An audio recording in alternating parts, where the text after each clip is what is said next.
9 ಡಿಜಿಟಲ್ಗೆ ಸ್ವಾಗತ. ನಾನು Madhushree. ಕಾಲಿವುಡ್ನ super star ಅಭಿಮಾನಿಗಳ ಪಾಲಿನ ದಳಪತಿ ವಿಜಯ್ ಸದ್ಯ ರಾಜಕಾರಣದಲ್ಲಿ ಬ್ಯುಸಿಯಾಗಿದ್ದಾರೆ. ಸಿನಿಮಾ ರಂಗವನ್ನ ತೊರೆದು ರಾಜಕೀಯ ಅಖಾಡಕ್ಕೆ ಧುಮುಕಿರುವ ನಟ ವಿಜಯ್ ತಮಿಳಗ ವೆಟ್ರಿ ಕಳಗಂ ಪಕ್ಷವನ್ನ ಕಟ್ಟಿ 2026ರ ತಮಿಳುನಾಡು ವಿಧಾನಸಭಾ ಚುನಾವಣೆಯಲ್ಲಿ ರಣಕಹಳೆ ಮೊಳಗಿಸಲು ರೆಡಿಯಾಗ್ತಿದ್ದಾರೆ. ಸಿನಿಮಾಗಳಲ್ಲಿ ಹೇಗೆ ತಮ್ಮ ಅಭಿನಯ, ಡ್ಯಾನ್ಸ್ ಮತ್ತು ವಿಭಿನ್ನ ಮ್ಯಾನರಿಸಂ ಮೂಲಕ ಕೋಟ್ಯಾಂತರ ಅಭಿಮಾನಿಗಳನ್ನ ಸಂಪಾದಿಸಿದ್ದಾರೋ ಹಾಗೆ ರಾಜಕಾರಣದಲ್ಲೂ ದಿಗ್ವಿಜಯದ ಬಾವುಟ ಹಾರಿಸಬೇಕು ಅಂತ ಪಣತೊಟ್ಟಿದ್ದಾರೆ. ಆದ್ರೆ ವಿಜಯ್ ಅವರ ವಿಜಯ ಯಾತ್ರೆಗೆ ಆ ಒಂದು ಸಮುದಾಯ ಮುಳುವಾಗುತ್ತಾ ಎಂಬ ಅನುಮಾನ ಶುರುವಾಗಿದೆ.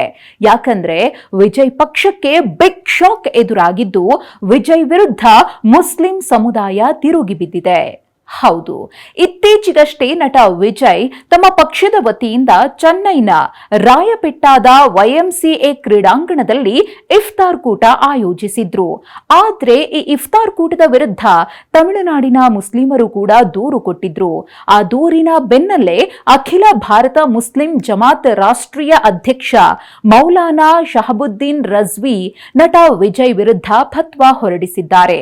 ಹಾಗೆ ಮುಸ್ಲಿಮರು ವಿಜಯ್ ಅವರಿಂದ ದೂರವಿರಬೇಕು ಮತ್ತು ಅವರ ಕಾರ್ಯಕ್ರಮಗಳಿಗೆ ಹೋಗಬಾರದು ಅಂತ ತಮಿಳುನಾಡು ಮುಸ್ಲಿಮರಿಗೆ ಆದೇಶಿಸಿದ್ದಾರೆ.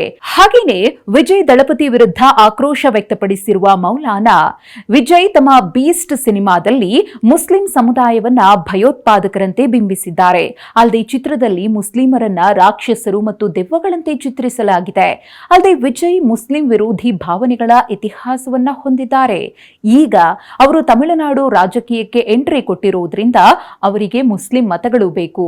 ಹೀಗಾಗಿ ಈಗ ಬರೀ ಮತಗಳಿಗೋಸ್ಕರವಷ್ಟೇ ಮುಸ್ಲಿಮರನ್ನ ತುಷ್ಟೀಕರಣ ಮಾಡ್ತಿದ್ದಾರೆ ಅಂತ ಮೌಲಾನಾ ಆರೋಪ ಮಾಡಿದ್ದಾರೆ. ಅಲ್ಲದೆ ಇಫ್ತಾರ್ ಕೂಟದ ಬಗ್ಗೆ ಆಕ್ಷೇಪ ವ್ಯಕ್ತಪಡಿಸಿರುವ ಮೌಲಾನಾ ಶಹಬುದ್ದೀನ್ ರಜ್ವಿ, ಇಫ್ತಾರ್ ಕೂಟಕ್ಕೆ ಸಮಾಜಘಾತುಕ ವ್ಯಕ್ತಿಗಳಿಗೆ ಆಹ್ವಾನ ಕೊಡಲಾಗಿತ್ತು. ಇಸ್ಲಾಮಿಕ್ ಮೌಲ್ಯಗಳಿಗೆ ವಿರುದ್ಧವಾಗಿ ಕೆಲಸ ಮಾಡೋ ಜನರನ್ನ ಇಫ್ತಾರ್ ಕೂಟಕ್ಕೆ ಆಹ್ವಾನಿಸಲಾಗಿತ್ತು. ಉಪವಾಸ ಆಚರಿಸದ ಅಥವಾ ಇಸ್ಲಾಂ ಪದ್ಧತಿಗಳನ್ನ ಅನುಸರಿಸದ ಕುಡುಕರು ಮತ್ತು ರೌಡಿಗಳು ಕೂಡ ಈ ಇಫ್ತಾರ್ ಕೂಟದಲ್ಲಿ ಇದ್ರು ಅಂತ ಕಿಡಿಕಾರಿದ್ದಾರೆ. ಈ ಎಲ್ಲಾ ಕಾರಣಗಳಿಂದಾಗಿ ವಿಜಯ್ ಅವರು ಮುಸ್ಲಿಂ ಸಮುದಾಯದ ನಂಬಿಕೆಗೆ ಅರ್ಹ ವ್ಯಕ್ತಿಯಲ್ಲ. ಅವರ ಯಾವುದೇ ಕಾರ್ಯಕ್ರಮಗಳಿಗೆ ಹೋಗಬೇಡಿ, ಹಾಗೆ ಮುಸ್ಲಿಂ ಧರ್ಮದ ಯಾವುದೇ ಧಾರ್ಮಿಕ ಕಾರ್ಯಕ್ರಮಗಳಿಗೆ ವಿಜಯ್ ಅವರನ್ನ ಕರಿಬೇಡಿ ಅಂತ ಮೌಲಾನಾ ಮುಸ್ಲಿಂ ಸಮುದಾಯಕ್ಕೆ ಆದೇಶ ನೀಡಿದ್ದಾರೆ.